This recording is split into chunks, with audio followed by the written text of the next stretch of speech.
So we're back on the Business Zone with Crystal and Gilbert Buchanan, your small business paramedic. And Crystal, who do we have in the studios today? We have Miss Carmen Torres, and you're going to tell us who she is and what she does. All right. So we've got Carmen Torres from the National Latina Business Women Association. She is the vice president of the National Latina Business Women Association, which is an economic development organization geared towards supporting and providing opportunities and assistance to women-owned entrepreneurs. Carmen also owns a business called My HR Specialist. She's a human resources professional, and she has done great work in the community, working with small businesses, helping them to learn compliance, learning how to run their business, how to hire, and I won't say fire, but exit people from their organization. And she's been doing this for over 9 years, Carmen?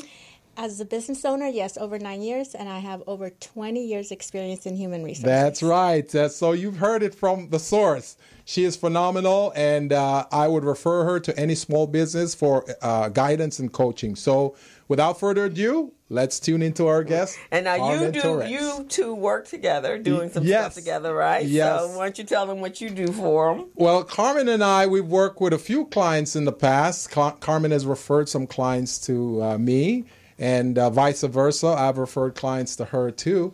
And currently, we're working on the BMA, the Business Management Academy, through the National Latina Business Women Association. So Carmen, she's brought me on. This is the second year as being a vice president that she's brought me on to help teaching those classes. But I've been teaching those classes for 4 years now. So Carmen, we really, really appreciate you, and welcome to the Business Zone. Thank you, Crystal. Thank you, Gilbert. So did he do okay? He did okay. Okay. He did well, absolutely. Okay. I have your bio in my head. Yes, he still owes you a lunch. I still owe you lunch. So welcome to the show. We're so happy to have you here. And I met you a couple weeks ago when we were on Sandy Lou's show. Yes. And you're helping her out with her show. And it's a pleasure to have you here on our show. Thank you. I'm really excited. I've been watching your show, and I think you guys have had some amazing individuals. And, I'm so looking forward to it. Great. Well, we are too. Yeah, we've actually been pretty blessed. Let's see. July of this year will be our second year. Our second year, second anniversary. Our second anniversary, yes. And it's been going well, and we are looking forward to it continuing to move forward and doing some other big, great things with it. And so we've been excited. And I think I was born to do this, and he actually, I think, was as well. In fact, and I don't know that you knew the story. I think we said it when we were on Sandy Lou's show that he didn't tell me until after we had already signed papers here that that his degree was actually in communications. Yes, I think you guys have a great story, and you guys are just naturals at this. Thank you. So tell us about yourself. Tell us about the organization that you're running. And I kind of do the same thing. I have a dual position. I run a community-based organization as well as having my own business. So how's that? Well, it's really great. I'll share a little bit about NLBWA first, the National Latina Business Women's Association. And as this is my second year with the NLBWA as a board member, as the vice president. And I've been a member for about 8 or 9 years now. So that's been really awesome. One of the reasons I decided to become a board member is because I just love the work that they were doing. I love being a part of their community, their programs, particularly the Business Management Academy. In fact, that's the first event that I attended and that I learned when I learned about NLBWA. Oh, okay. So ironically, now Gilbert and I definitely, working on that. This is our second year working together as a part of the NLBWA. And obviously, this is not a one-person show when it comes to NLBWA. There's a group of amazing women, starting with Livier, who is the president, and Alyssa. We have Rosa, Wendy, Amanda, Sandy Lou, Lilybeth. Gabriella, yes, Lilybeth, and Denise. So there's 10 of us on the board right now. Oh, fantastic. And as a matter of fact, we are actually accepting applications for anyone who is interested in becoming a member or a board member, actually, of NLBWA, and applications are being accepted through March 31st. So I invite you to engage with us and, learn a little bit more about who we are.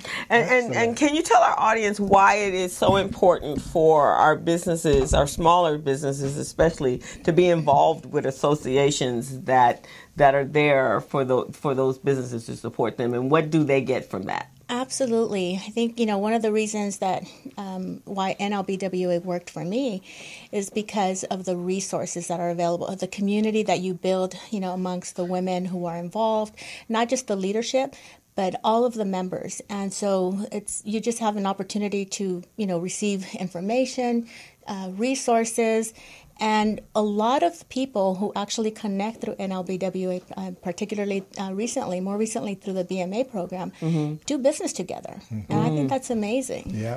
Yeah, it's that sisterhood. That's true. Yeah. Now, Carmen, if you don't mind, can you tell our audience, how did you get involved in starting your own business? Why did you decide to do that? Because I know you were employed before that, but then you branched out into entrepreneurship. So would you mind telling the audience? Of course not. So I was working with a really amazing company. We were building a theme park in Dubai.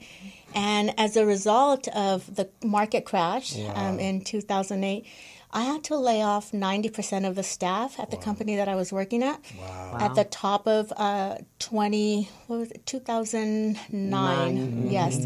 So in January, I find myself laying people off, after the Martin Luther King holiday.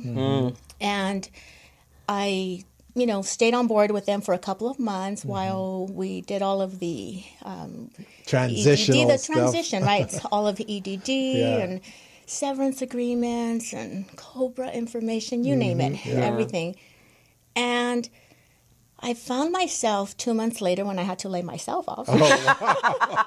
I never had to do that before. Yes. Yeah, I had to write my own check as well, which is why I do the business that I do. So I'm the last one out. So the HR person is also the last one out. Yes, that has happened twice.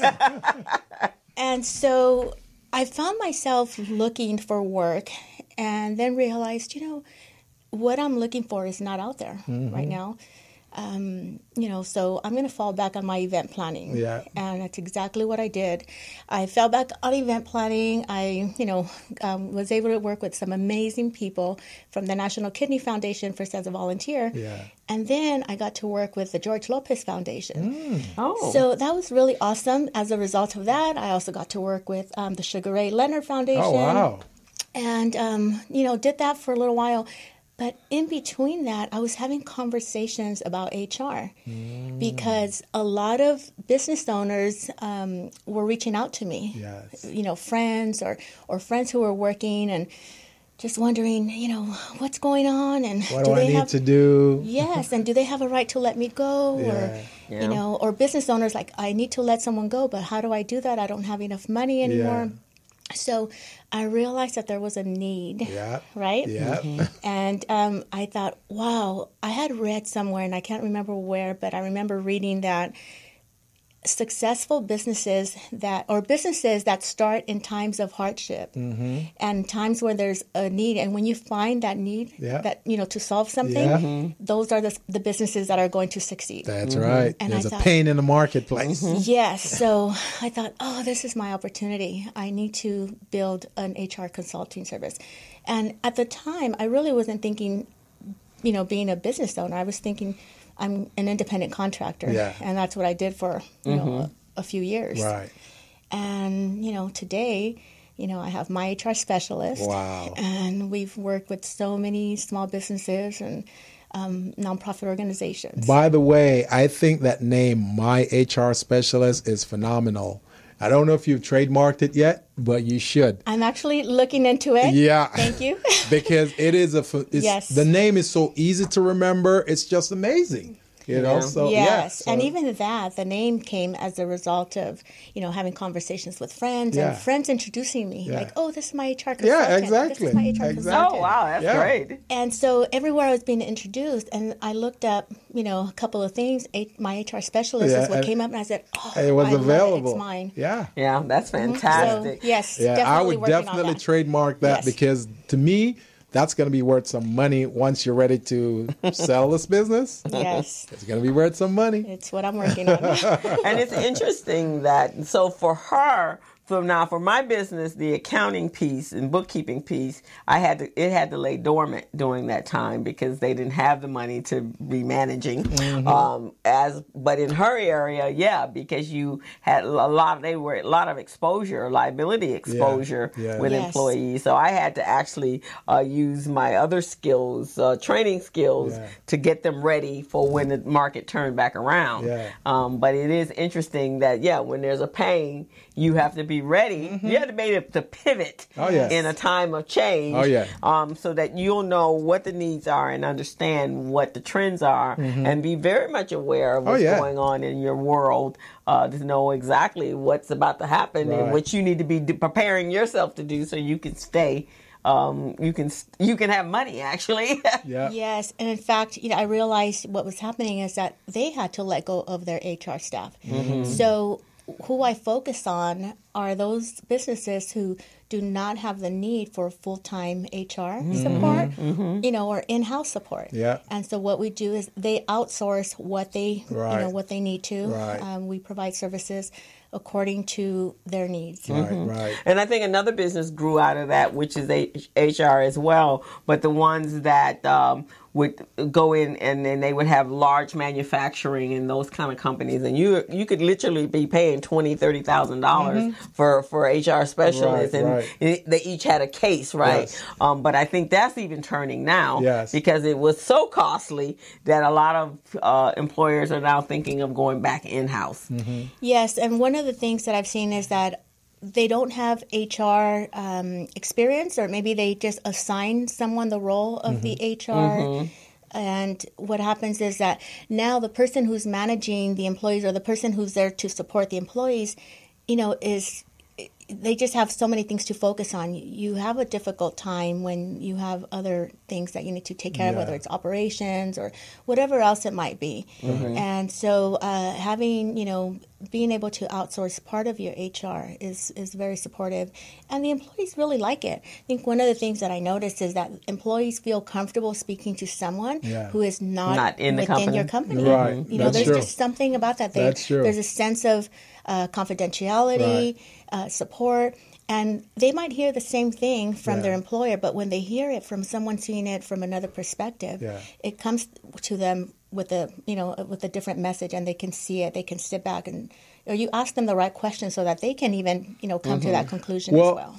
I used to be an employee one time, and I never trusted my HR department.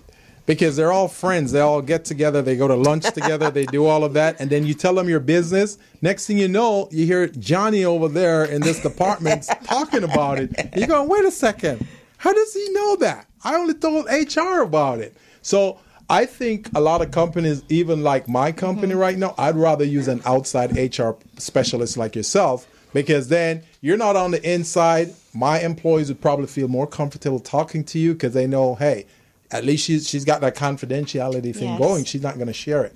And I think also in-house, technically they're working. That's the company. They're there for the company. Right? Where even though your contract is with the company, but I think because you're an independent and you're outsourced, then you can hear both sides without objectively, as opposed to my boss is standing over my shoulder saying, "Look, this is what we need to do," and you also know all the bottom lines, right? Yes, absolutely, and that's what I make clear to the client as well. Is that, look, the service that we provide, it's not a direct service to the employer to do everything that you say. The service we provide is to provide you with all of the tools and the resources, provide you with options on what are the best practices, for you to consider. And then to be the liaison between the employer and the employee to ensure really good communication. Exactly. And that's exactly my point, because this employee may have a substance abuse problem and they decide to go to HR and say, you know what, I'm having this problem, things are not working out well at home. How can you help me? So they're looking for guidance from you. And then that HR person may go to management and say, let me tell you what's going on over here. Tommy, he's got a drug problem. We may have to terminate him. You see what I mean? Yeah. So as an independent or as an independent consultant, then you could provide them with options and say, okay, a situation may exist, and we're thinking that in order to solve this, because Johnny is a real good worker, it's just happened that this situation exists. So let's see how we can work together with him. Maybe provide some counseling or something. Right. And that's a really good example, Gilbert, because most companies who have an employee handbook are going to have a policy exactly on drugs and alcohol. And part of their policy may include information about, what to do if you have an addiction. And if in that policy, it will also state that if you come to your employer beforehand, before there's a problem, before you get caught, before you, hit someone or whatever it might be, before you start, being absent consistently, if you come to them and let them know, hey, you know what, I'm having this issue, whatever it is, this is happening.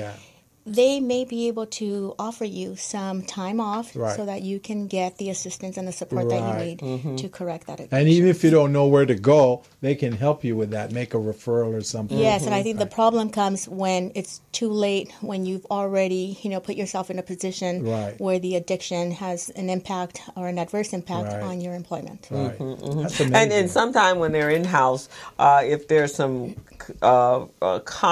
personality conflicts between the HR director and someone else, then that creates somewhat of a hostile work environment because they got so much more control. And I have a girlfriend that's also in HR, and she's worked in the hospitality industry. And so recently she had an experience where she went to work for a manufacturing company, and the HR person, unbeknownst to everyone, had a romantic relationship with one of the owners. And the owners, he was in another office, in a Vegas office, but however, that gave her a feeling of power.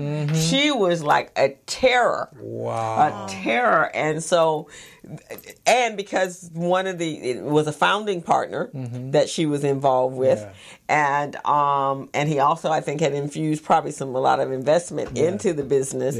So she had just all of this ungodly power, and so, but they did move her out of the HR position, and so they hired my girlfriend, right? But she wouldn't let her.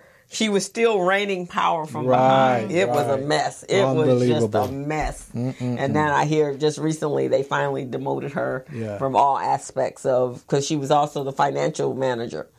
So and that kind of the controller is over the HR department and everything. So she still had power. See, a lot of employees, including myself, my former self as an employee, we don't have very good impressions of some HR departments. So that's why what you're doing is so valuable, because you are more of an outside consultant that's coming in. It's like you're having a bird's eye view. You're looking down at the organization and you're going, okay, this piece needs to be fixed, this needs to be fixed, and you're going to put them together. Yeah, because you can be objective. Yes, as a matter of fact, that's the reason, that's exactly what happened to me when I decided to make HR my profession, is that I was actually in the payroll department, and I noticed, how HR was being perceived. And I thought, how is it possible that the department, who is supposed to be the liaison and supposed to be, the communication between the employer or your supervisor and the employee,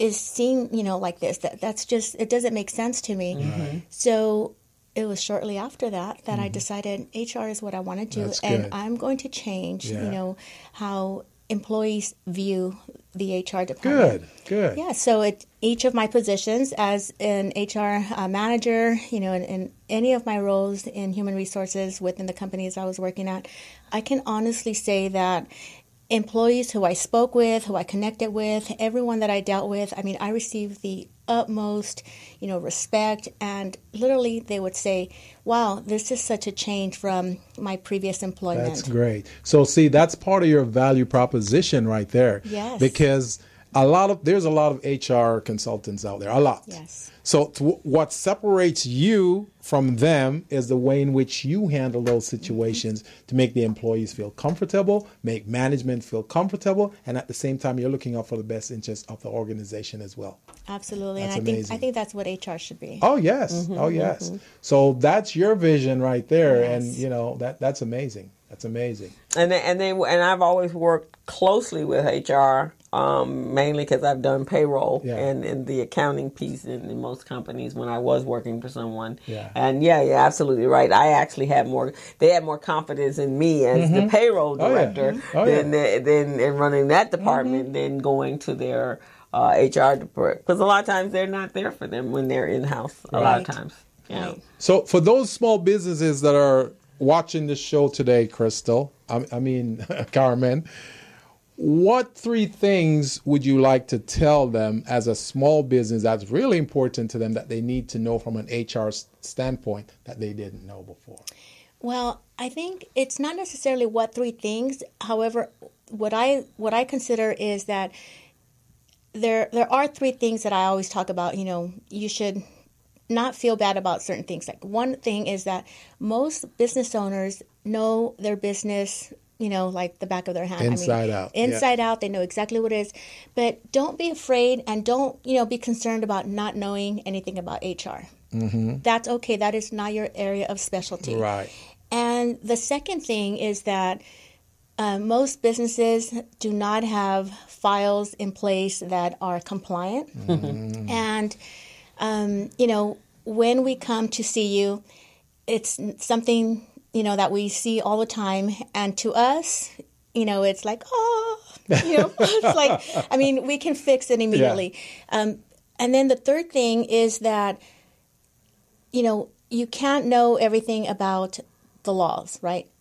And misinterpreting, I think, is the most costliest mistake that business owners make. Mm-hmm. And so when it comes to making decisions about your employees, just because you made a decision on a leave of absence with one employee, it doesn't necessarily mean that it's going to be the same decision with the next person who's going on a leave of absence. Mm-hmm. And I think that's what's so important, for business owners to be aware of, that the decisions are not going to be the same for everyone. Right. The one thing that should always be the same is that you treat employees fairly. Yeah. Mm-hmm. Follow your guidelines, use your handbook, reference your handbooks. But again, when it comes to certain decisions, because you have to think about discrimination laws. There's so many things to consider. Yes. But I would say, those are 3 things that I share with the, with the business owners. And you have to focus on the things that you do well, and then outsource the things that, whether it be accounting or marketing, whatever it might be. Mm-hmm.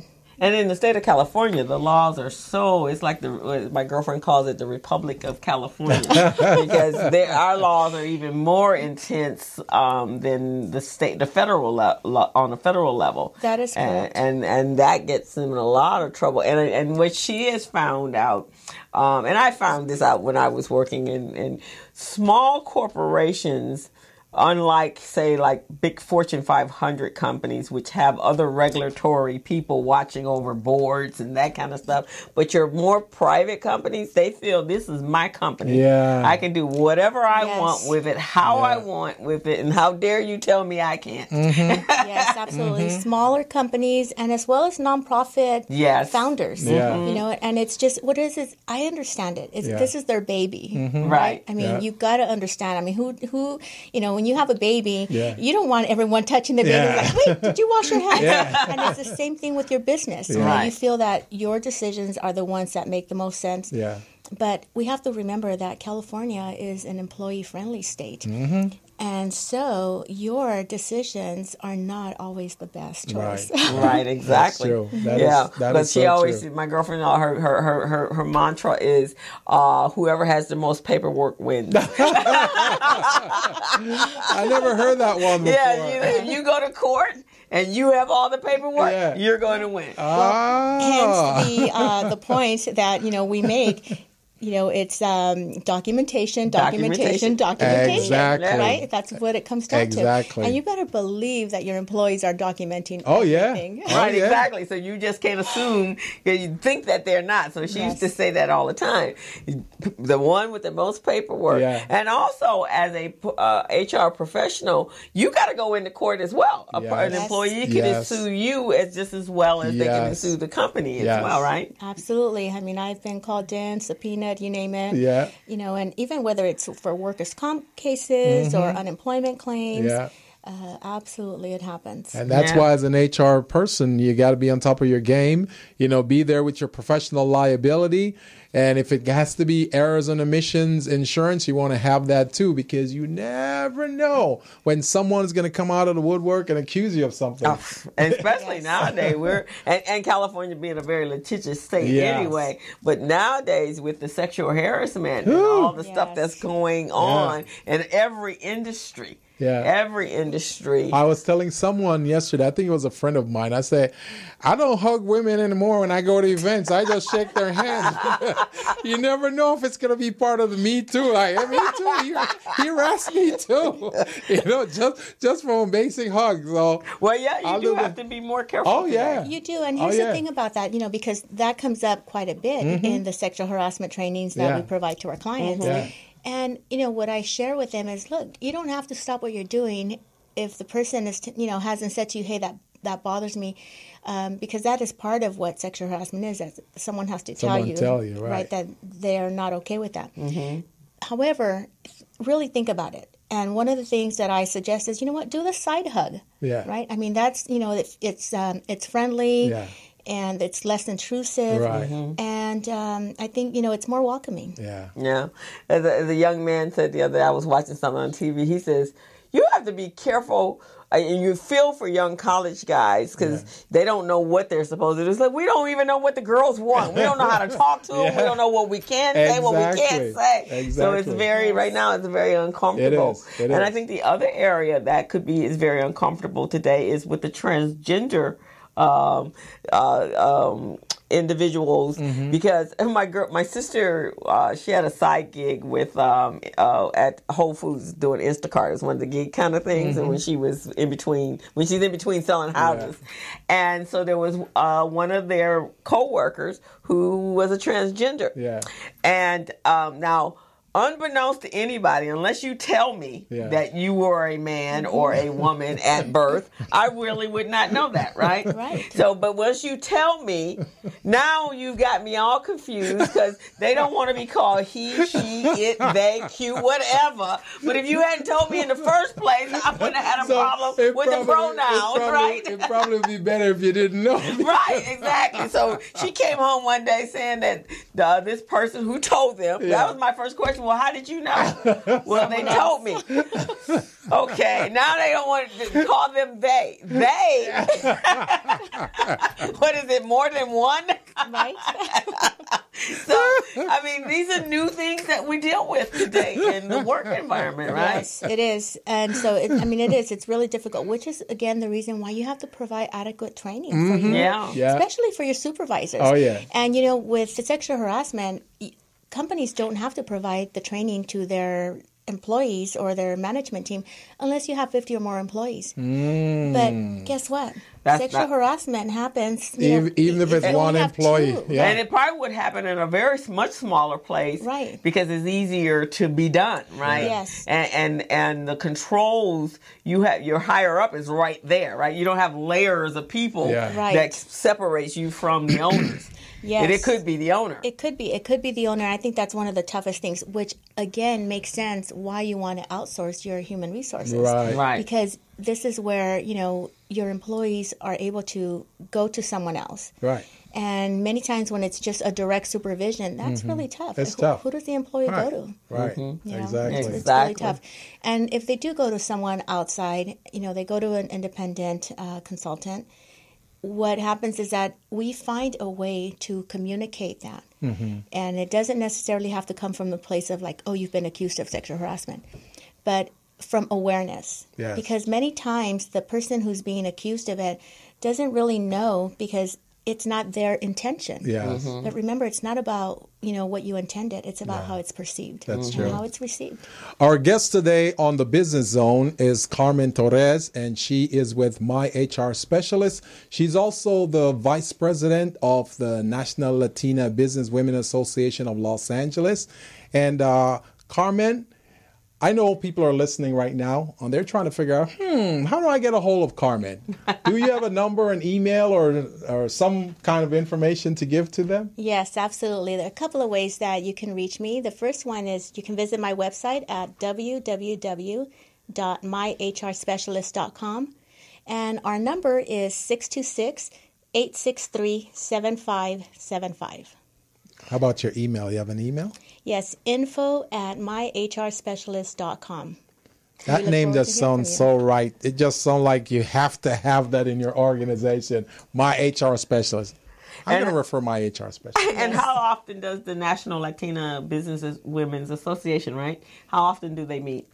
So we have membership events, and we'll have the Women Empowering Women events. We have our annual membership, our member party, and that comes up in May. So if you're not already a member, become a member and you can still join us in May. All right. We also have our upcoming 15th annual awards gala. Really exciting because this is an opportunity for us to thank all of the members that have been around since the beginning, as well as the founding board and the original members. And then along the line, all these years, the presidents and the executive board for each of those years.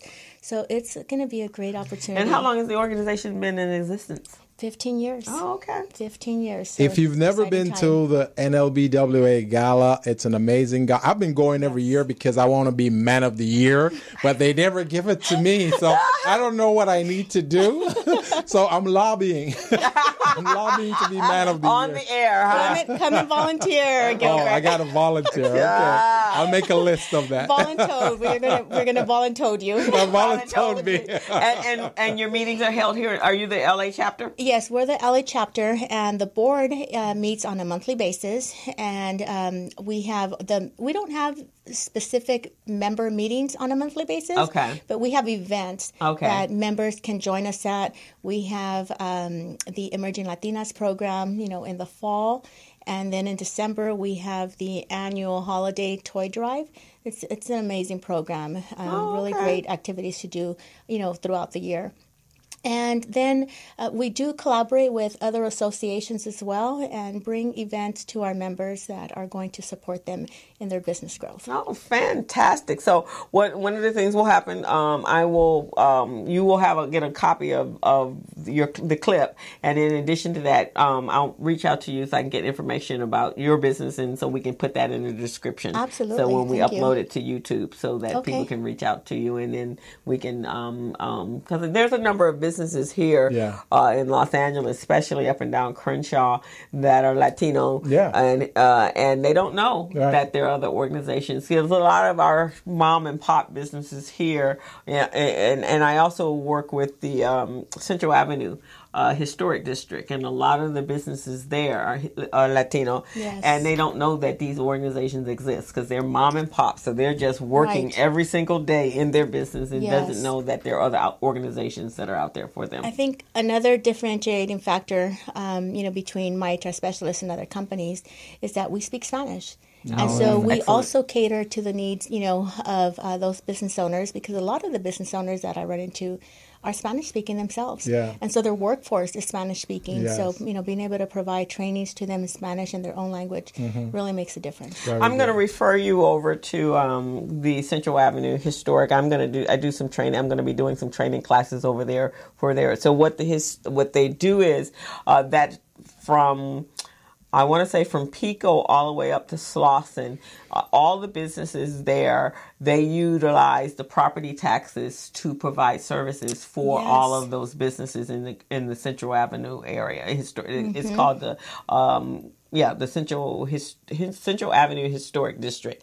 And so she does workshops and classes So I'm going to refer you over to her, and maybe someone can come out and have that conversation with them, because she just I just talked to her the other day, and I'm going to be doing a lot of the classes on accounting and bookkeeping and QuickBooks. And this is great. This sounds like what I do for the LA Source Center. Okay. And so with the city of LA, and I think they have their business sessions are about maybe 5 to 7 weeks, and I'm one of the instructors for the HR portion. Excellent. It's really amazing because the individuals who are part of these sessions are, either people who are interested in becoming business owners or who are new business owners and have no idea what to do about employee management. Exactly. So I think they're great for for the small business owners. Yeah, because these businesses, some of them, I've noticed since I've been going over there, that they've got a number of new businesses, and a majority of them are Latino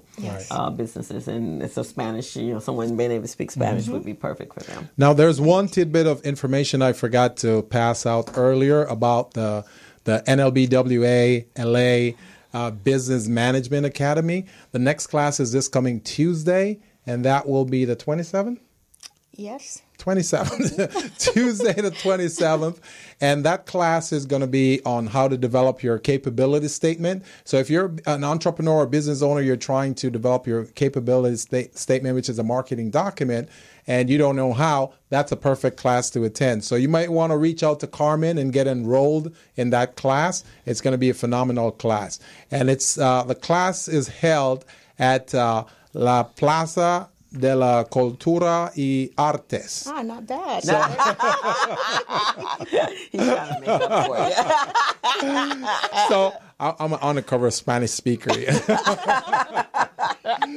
So I want you guys to really attend this class. It's amazing and it's phenomenal. So Carmen, we wish we could have you on the show for the next 3 hours so you can share information, but unfortunately our time ran out. Is there anything in the last minute information you want to share with